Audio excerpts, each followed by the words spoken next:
Testing 1, 2, 3.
All right, welcome everyone to Temperaments in the Workplace webinar. My name is Miles Ruby. I am a program facilitator at the Family Resource Center. And today I'll be presenting on why is it important to understand about temperaments and how it affects us in the workplace. So I'm also going to ask you at sometimes to write in the chat so it can be a little bit more interactive, but if you could just please mute yourself and use the chat feature so that we can have some interaction. All right. So I know we had quite a few people register, but not everyone's here yet. But I'm going to go ahead and get started. For those of you who were on time, thank you very much. And so we're going to go ahead and get going. Okay. So what I like to do is start off with a little icebreaker just to get the ball rolling. And again, if you could write in the chat for me so that I can interact with you a little bit. And you can make it anonymous if you don't want anyone to know that it's you responding. So you can respond anonymously if you choose. Okay. So we're going to start with a little icebreaker. And what I'm going to ask you to do is to guess the picture. And so if you could type in the chat what you think this is a picture of, and this is the first one. I'll give you a moment. So if someone could maybe type in what they think this could be. Okay. Anyone else think it's something else? Okay. Anyone think it's something other than the sunflower? An oil splash. Yeah, I could see that too. All right. You were correct. That was a sunflower, but it was just a very small part of it.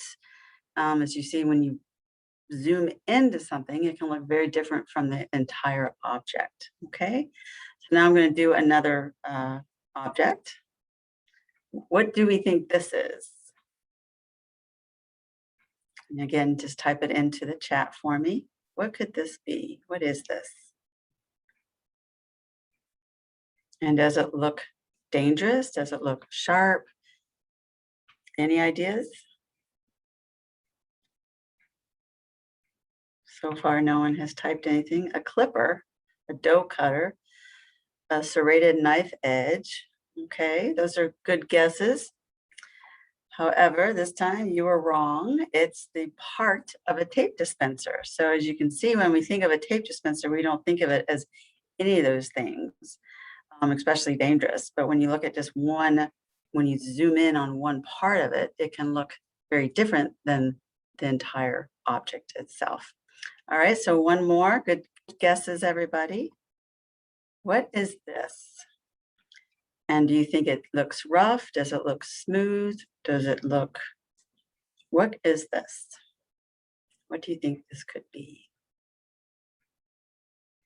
Let's see what people come up with. Okay, a rug, something that's smooth. A Scotch-Brite, yeah, something you use to scrub the dishes with. Any other guesses? A binder cover. Oh, okay. I like how you guys are thinking. So what it is miracle eraser. So, for the whiteboard. So as we can see, it looked very up close. It looked rough. It looked like it could be something that it wasn't. And so I like to start this out because when we talk about temperaments, I want us to think about this first exercise that we did.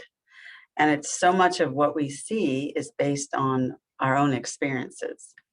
So I wondered maybe if you could type in, why do you think different people saw different things? Why is it that someone saw a rug and thought it was smooth, while someone else thought it was Scotch-Brite, or someone thought it was a binder cover in that last picture?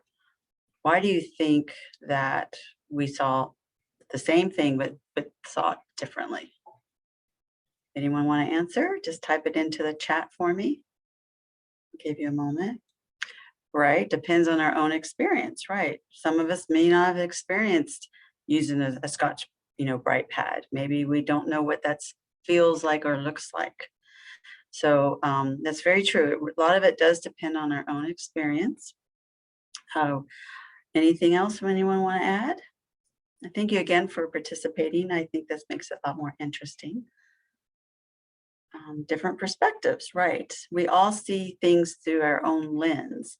And when we think about temperaments, I want you to think about seeing the world through your lens. And we have different lenses. And so when we think about temperaments, um, it's not like personality. I'm going to go back to here. Temperaments cannot be changed. It's basically how we're wired. It's our DNA. Personalities can change. They can be influenced by culture, by friends, family, any of those things. But our temperaments are basically our blueprint. It's what we're born with, and it's a lens in which we view the world. And there's basically 4 different temperaments, and basically we have all 4, but we tend to lead with one. We tend to have a dominant temperament and then a secondary. However, there are some people that are more synergistic and will have more equal parts of 2 or 3 or all 4. That's a lot more rare. So what I want to do, I'm going to do an exercise where, what character do you relate to in Winnie the Pooh? And I'm going to show a video of each character. And what I want you to do is, after viewing all 4, is to type into the chat which character you identify with the most. All right. So the first one is Tigger. And let me know if you can't hear it. All right, let's see. It doesn't want to play now. It's playing. Uh-oh. Let me start again.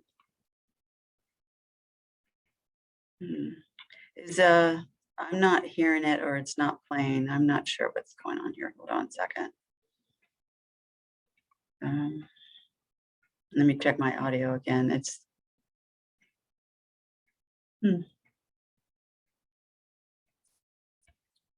okay. Audio, nope. Sorry about that, folks. I don't know why it's not playing. Let's try it again.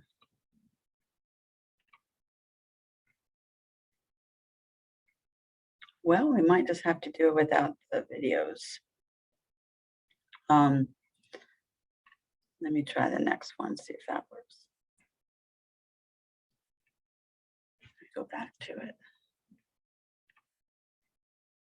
It's not playing. Okay, well, in the interest of time, I apologize for this technical difficulty. It was playing earlier. I don't know why it's not playing. So I'm just going to, well, we know Tigger is all about fun. He's bouncy, trouncy. He's very unique, and he's got lots of energy. So that's our Tigger. When we move to Piglet, we think about a team player, maybe a little more soft-spoken, always helpful. So that's our Piglet. And then we go to, and now it's not playing. I'm sorry about this, folks. Yeah, it's just not going to play. Owl is our character who is very verbose, is very knowledgeable, very smart, is very, knows a lot about a lot of things. And then we have our rabbit, who is very strategic, gets things done, is very on the go, and then, doesn't want to waste time. So for those of you who know the Winnie the Pooh characters, if you could just type in of the 4, now go back again to the 4, which one do you identify with? Do you identify with Tigger?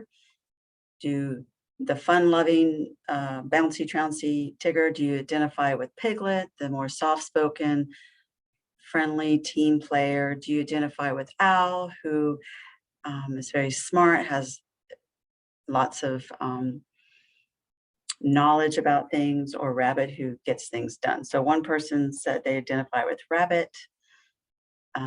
Anyone else like to know who? And sometimes you can identify with both, and that's okay too. Someone else is piglet. Do we have any tigers out there? Any owls out there? Piglet and rabbit. That's very common. Again, like I said, we have all four temperaments, and it's kind of like a smoothie, and you might have four different flavors, and we all have the same, let's say, four fruits, but we're going to have different amounts of each fruit. So if you are, predominantly piglet, you might have a lot of strawberry in your smoothie with a little bit of banana, a touch of pineapple, and just a hint of, let's say, kiwi. So if we use all those same fruits, it's going to look different based on if you have more banana, if you have more kiwi, etc.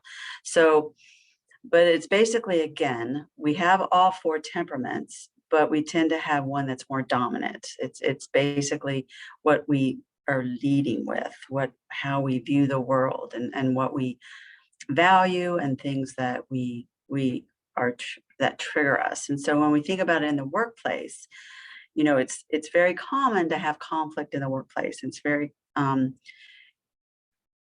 good to know that that's going to happen, because if you think about people coming from different perspectives, from different experiences, they're viewing the world through a different lens, then it's very understandable why sometimes you're not going to see things the same way. Just like in the first exercise, some people are going to see a sunflower, some people are going to see something else, or with the magic eraser. So, and we can feel very strongly about what we believe and what we value. And so if we understand that people are seeing things from a different perspective, and we can know that about our coworkers, then we can help minimize the conflict. We can increase understanding and how we approach people differently based on their temperament. All right. So I'm going to go back now. I'm going to explain a little bit what each temperament looks like. And so basically, what we're looking at is we're going to look at each temperament, and we're going to look at what they value, what their dominant traits are, and then some challenges that they may have. All right. And before we move on, though, I'd like to know from you why you think it will be important. I've kind of alluded to it already, why temperaments are important, to understand them, and to understand yourself and your colleagues when you're in the workplace. Anyone want to type something into the chat why they think it's important to know them? I'll give you a moment. I like that. To build relationships, to prevent conflicts. Exactly. And we'll go into some of that as well, as to what that would look like. Because as we know, tigers are very different from owls, and rabbits are very different from piglets. And it's important that we keep our mind open, and also we're not judging, we're not shaming, we're not blaming, we're just trying to understand. And because there are four major temperaments, which again is different from personality. Remember, personality can be changed, it can be molded, but our temperament is basically our blueprint. It's what we're born with. We're not really born as a blank slate. We are born with these certain tendencies, these traits, and a lot of times they're inherited. Of course, it's you see it in families. They tend to be very similar. Or a lot of times someone will say, wow, you're so much like your grandmother or like your uncle. And so we know that these have been around for a very long time. They were just called different names all the way from Aristotle and Socrates times. But we do know that they're important to understand so that we can approach conflict and our coworkers in a way that's more beneficial, that's more helpful. And like, again, so we can avoid, or not so much avoid conflict, but we can reduce it. You're going to have conflict. That's normal. and it's natural, and and if we expect it, then we're not surprised by it. So, but if we can anticipate it, if we can be proactive instead of reactive, then I feel that you'll have a much more uh, friendlier workplace. It won't feel as there won't be that tension, right? So we're going to look into what the 4 different temperaments are. And the first one is the Tigger. And we call this the fun-loving influencer. As we know, Tigger is all about fun, fun, fun, fun, fun. And so when we look at some traits, one of the things about Tiggers is they're full of ideas. They have a very positive outlook. They can think of all the possibilities and they're so creative. And these people are, a lot of times they're going to be your very um, creative people, like artists, musicians, actors, that kind of thing.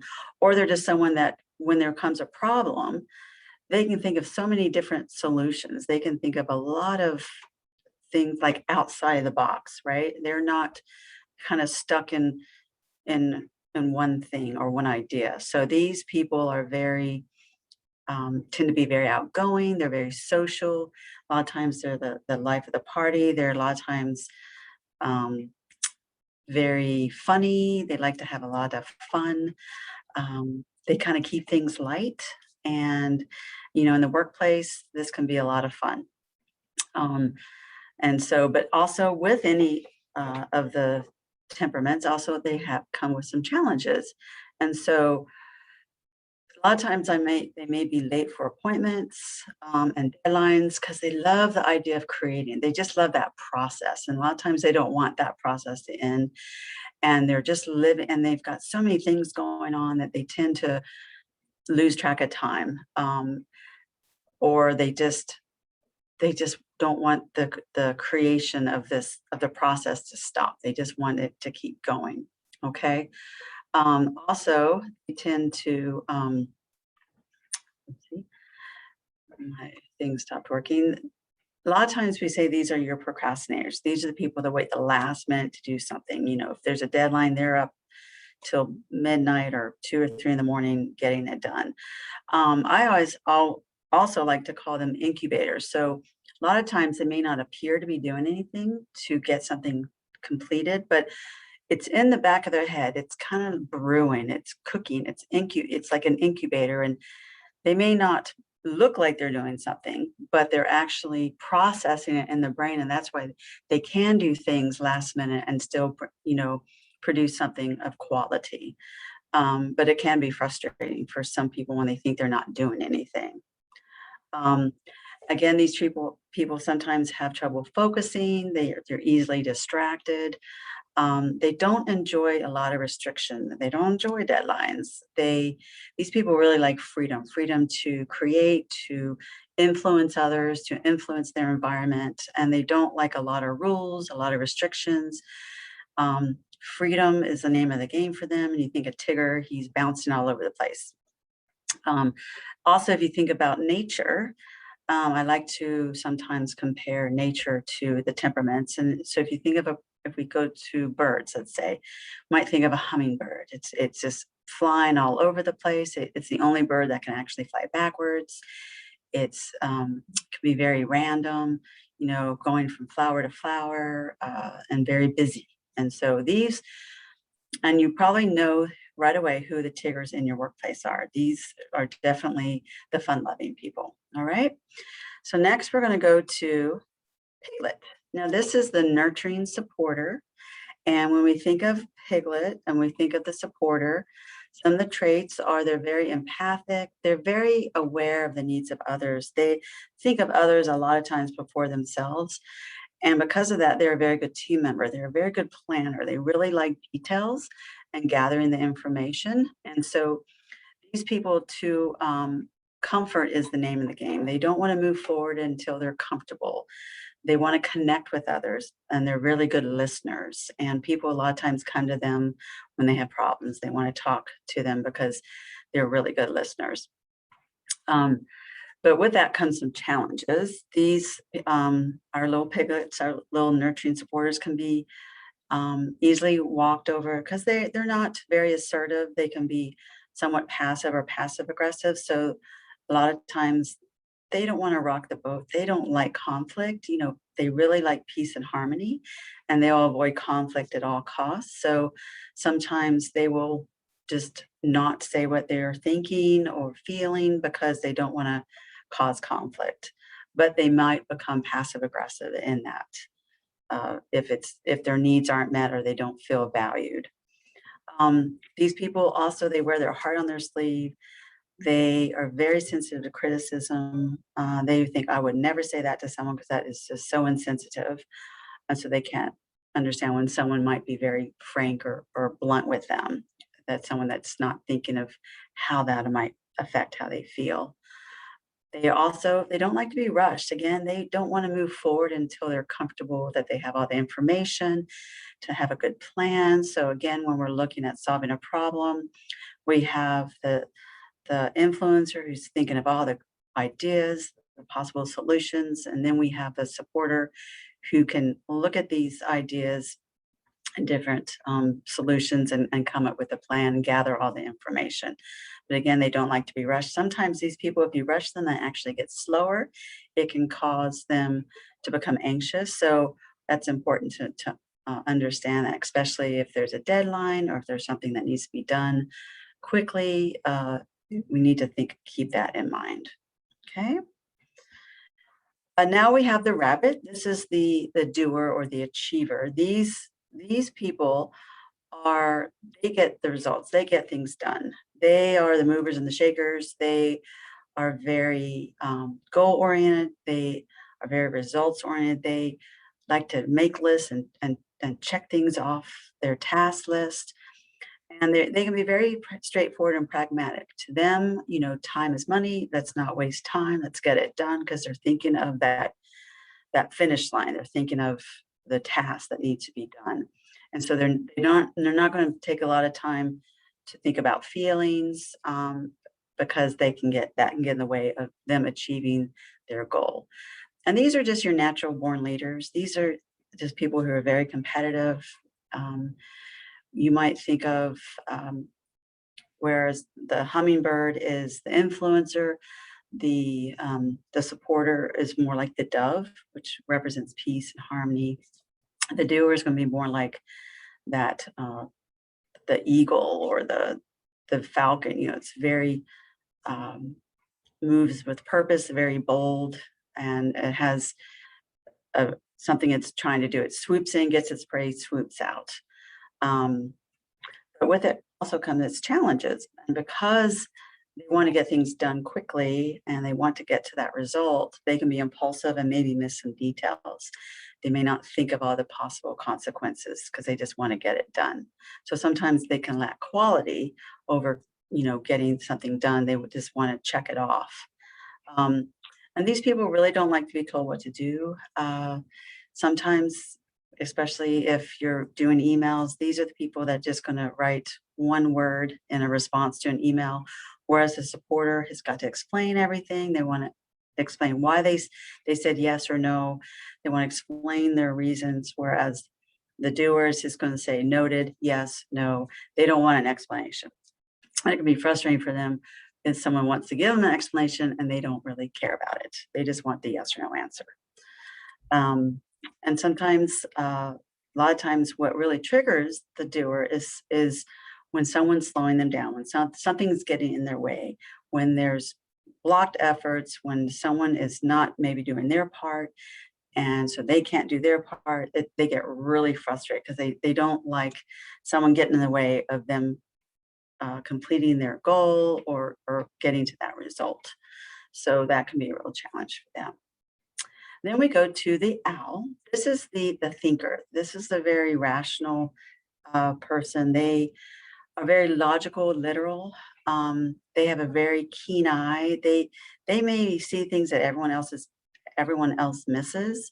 They can see the big picture, but they can also they'll see things that like maybe it's grammatical errors, maybe there's a missing comma or something like that, or numbers. They're really good with numbers.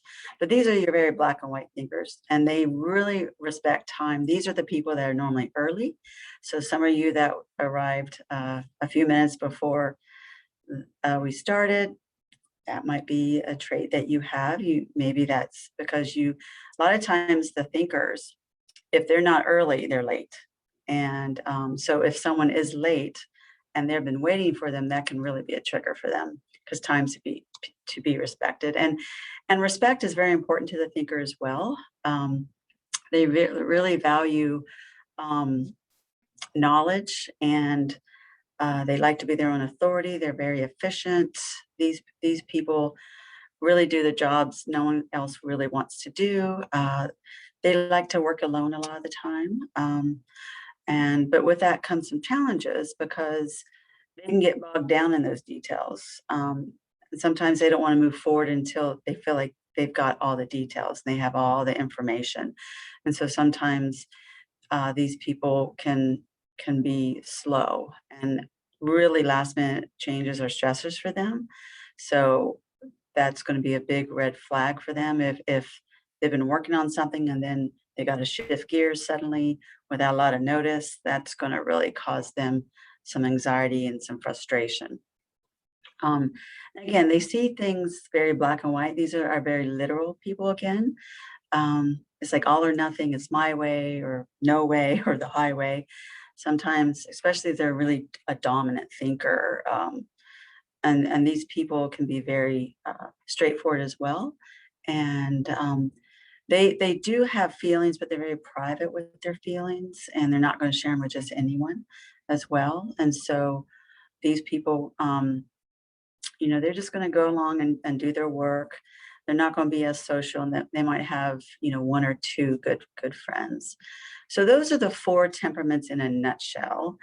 And so, and again, you tend to lead with one. You tend to have one dominant temperament, and then you'll have a secondary. And what happens a lot is maybe in the workplace, we tend to be one way, and then at home we may be another. And a lot of that is because what temperament is going to meet our needs, and especially our emotional needs. So at home, I might be more of the supporter, but at work, I might be more of the thinker. And that's common too.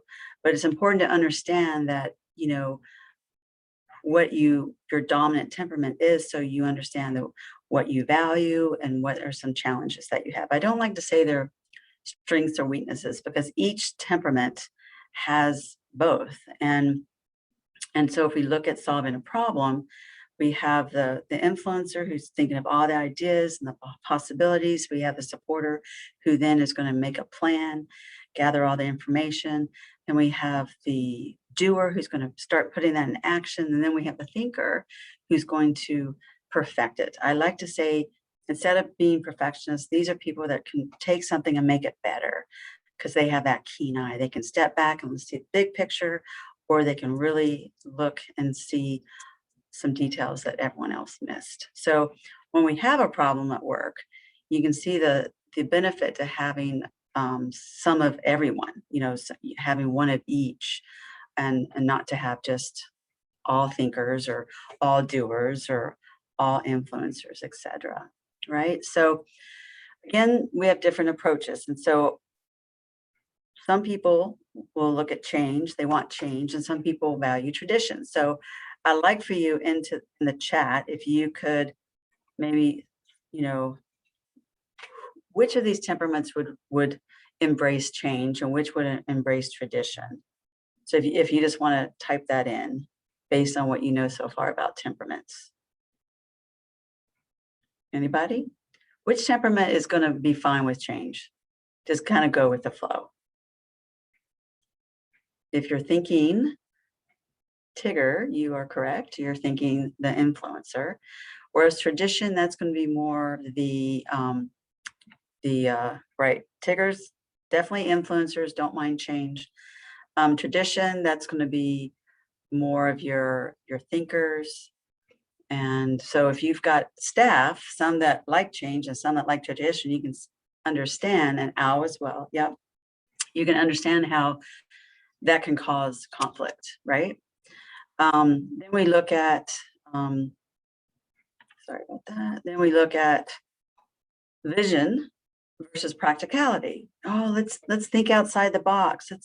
let's do something creative, right? And so again, we would think that would be more the influencer, whereas the doer and the thinker, they want it to be practical. And same with the supporter, okay? The big picture versus the details. So I already gave away that. So the big picture, that's really going to be your thinker. They can step back and see the big picture. The supporter is also really good with details. They want all the details to gather the information so they can be comfortable moving forward. And so but sometimes the thinker can also get bogged down in those details, okay? Um, Fast pace versus a slower pace. That's pretty obvious. When you think of a fast pace, who do you think of? Yeah, think of the tiger and the rabbit, where the slower pace, you're going to have, piglet and owl, the supporter and the thinker. So if you think of a continuum going up like that, you're going to have the influencer at the top and then the doer, then you're going to have the supporter and then the thinker at the very bottom as far as the energy levels.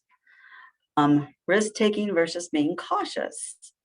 Again, the risk takers are going to be the doers and the influencers, whereas the supporters and the thinkers are going to be a little more cautious. The thinker is going to be a little bit more cautious than the supporter because the thinker does really value intelligence. They really don't like the limelight. They don't like a lot of attention on themselves. They're very cautious. These are the people that kind of put their toe in it first. They're just not going to dive in. Creativity versus structure. Again, we've got the influencer who's going to really think of ideas that no one else can come up with versus structure. The thinker really likes structure, the supporter. The doer can be a little creative too, but again, they're really focused on getting things done.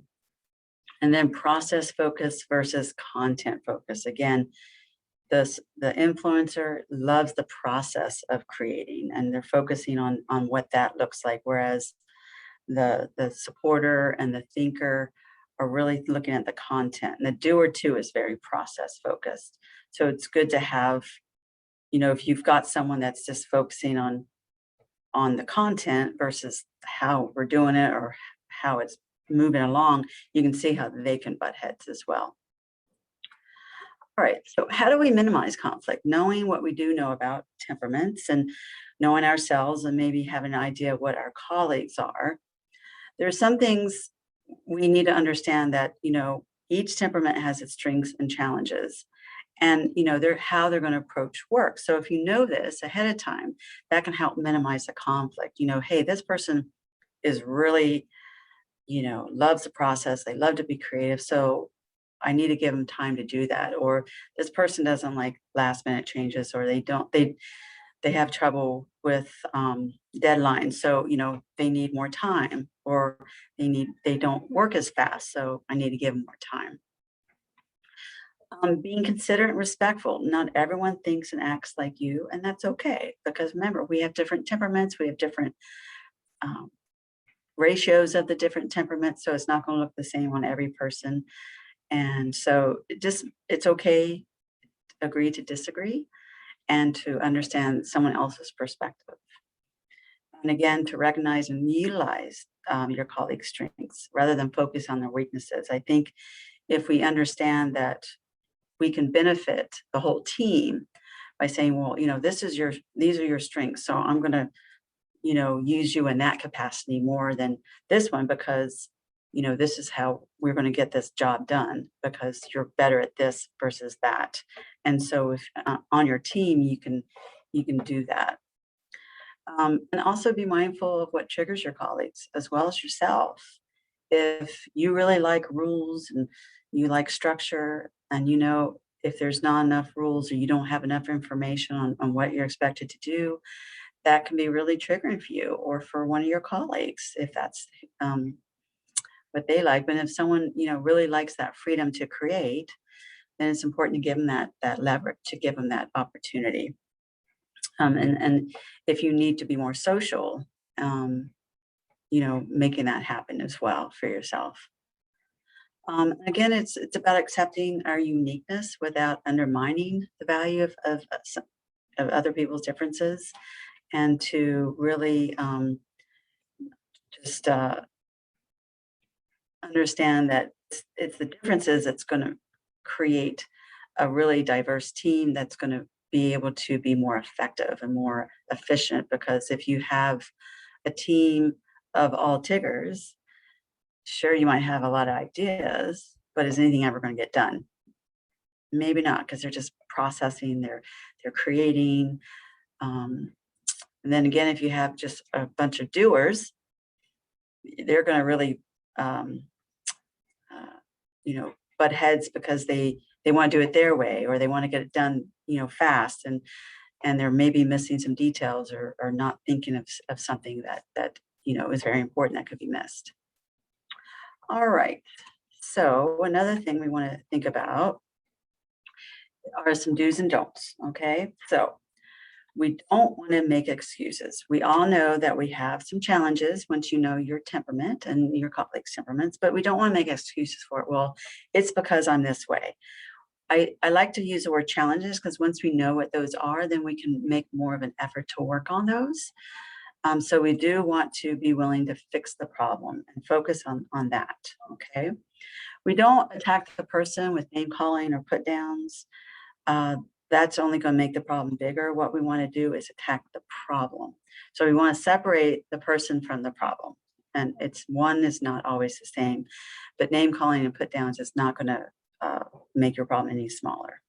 All right. It can be hurtful. We don't want to talk over the person. Some of the temperaments are much more dominant and stronger, more bold, kind of like that yang versus the yin. And so we want to make sure that we, if we have a more dominant temperament, to be mindful of the supporters and of the thinkers. We want to listen to what the problem is for them. Remember we looked at those pictures and we saw different things. So, what the problem is for them could be very different than what the problem is for you, even though you're looking at the same thing.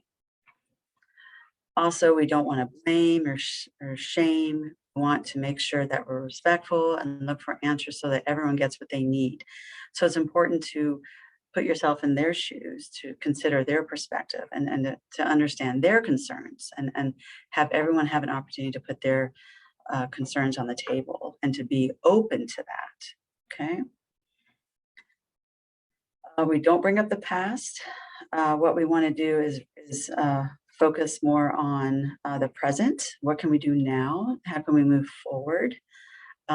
Yes, you can learn from the past, but when we're dealing with conflict in the workplace, bringing up old stuff is just going to, again, make the problem bigger. It's going to divert from what you need to do and from progress. Okay. All right. So, a lot of times we hear about the golden rule, and the golden rule says, do unto others as you would have them do unto you. Now, knowing what you know about temperaments, I'd like for you to use the chat and we can have a little discussion of why you think we could do something better than this. What we know now, do unto others as you would have them do unto you. What is the problem with that?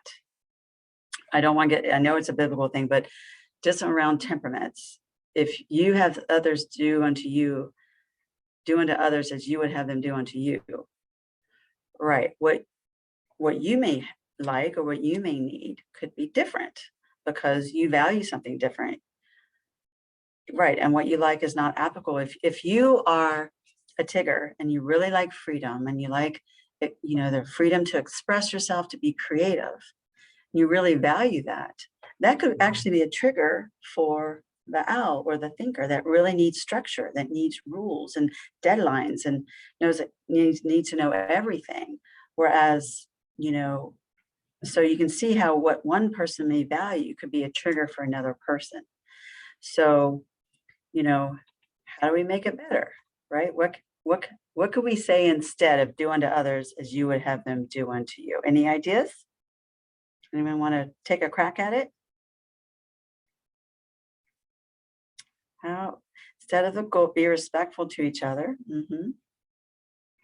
True. Anything else? right? Knowing that we're all different. Do unto others what they can appreciate. Oh, you're so close. So close. Learn others' temperament. Yes, this is really important that you learn the temperaments of your colleagues so that you can know how to approach them, know what they value, what their strengths are, what their challenges are, so that you can, once you know that, you're going to approach people differently. You're going to approach problems differently. And so what we want to do instead is what we call the platinum rule. Okay. Platinum supposedly better than gold. Some may differ. Some may not agree on that, but so we say treat others the way they want to be treated, right? Because if they value freedom, they want to be treated in a way where they can be free. If they value structure, they want that. And same with the supporters. If they want comfort and peace and harmony, we want to respect that and treat them with that. And they're very sensitive people, so we have to be mindful. If maybe we come from a place where we don't have a lot of tact, or we might be more mindful that when we're talking to someone who is a supporter, to be a little more, to handle them with more kid gloves, right? So we want to find not so much neutral ground, but find what works for them. Because we can't control other people, but we can control how we respond to them, how we react to them. And that's how you can influence your workplace to be a much more positive place, how you can reduce conflict. And if you look at this as an opportunity to, you know, problem solve and use each other's strengths to forward the team, to forward the department, to forward, the overall mission and vision of where you work, then you're going to be more efficient and you're going to be stronger for it. You're going to be happier in what you're doing if you're doing what naturally comes easier for you. So when we think about temperaments, remember it's how we view the world, and it's a lens. It's from our experiences, but it's also the way we're wired. So we come into this world with our temperaments, and again, we tend to be dominant in one and have a secondary. And sometimes there are people that can be more synergistic and kind of move in between them to meet their needs. But a lot of times, as we grow up in our families, maybe that our temperament wasn't honored because that wasn't valued, especially if you grew up in a family of owls and you were a tigger, that might have not been honored as much. So you might not have allowed that part of you to flourish. And so maybe in your work, you're able to be more creative, or even at home. So I just wanted to see if you all had any questions. That is the end of the presentation. I know it's only a short presentation, but without the videos, it made it a little bit shorter. I wondered if you all had any questions, if you could just type it into the chat, and I would do my best to answer them for you. You can ask any question you want, and I'll do my best to answer them. Give you a few minutes to do that. Okay. And again, if you want to know more, you can give us a call at 949-0006 or email us at frc@gov.ky. Also, if there's anything that you found helpful, if you think this is something that you'll be able to use at work and to benefit you at work, anyone would like to type anything, that would be helpful too. So I'll just let you have a moment to ask any questions that you might have. You're welcome. Thank you. I appreciate it. It's always a little harder doing this in this forum because it's not as interactive as I'm used to. I got really good at it during COVID, but now that we are open, my temperament likes that interaction. I like getting that feedback. And so I try to make it as interactive as I can on this platform. But it has its pros and cons. I think what you got today was just the tip of the iceberg. There's some really good books that you could read. Carol Tuttle has written a really good book for children called The Child Whisperer. And she also wrote one for adults called It's Just My Nature. And she goes into them as just type 1, 2, 3, and 4. And so, but she goes into a lot more detail, and it's really interesting. She talks a lot about their energy too. And so, and again, it's been around for hundreds and thousands of years. We just call them different things.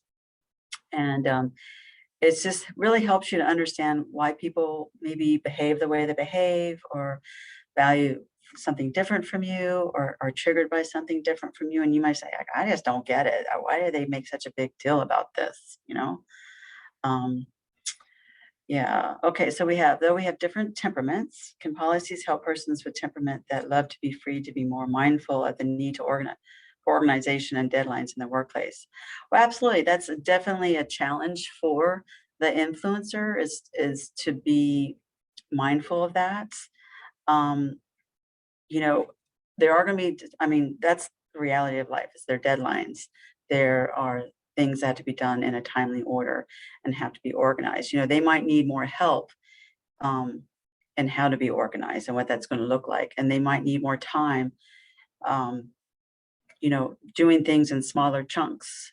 Sometimes the influencer, instead of just giving them one deadline, giving them little deadlines so they get little things done in smaller increments, you know, in order to get the entire thing completed. So it's also thinking creative, thinking, okay, what do they do well? What are their challenges? Um, so it says, though we want to treat each other the way they want to be treated, this may create problems for output. It could. Again, it's how are you using your staff? Are you using them to the best of their abilities? And it's supporting them and giving them the training they need to fill in those gaps where they have those challenges. Yeah, we all have outputs, we all have expectations, and that needs to be very clear, and it needs to be spelled out, and uh, that's understandable, that where everyone it's clear.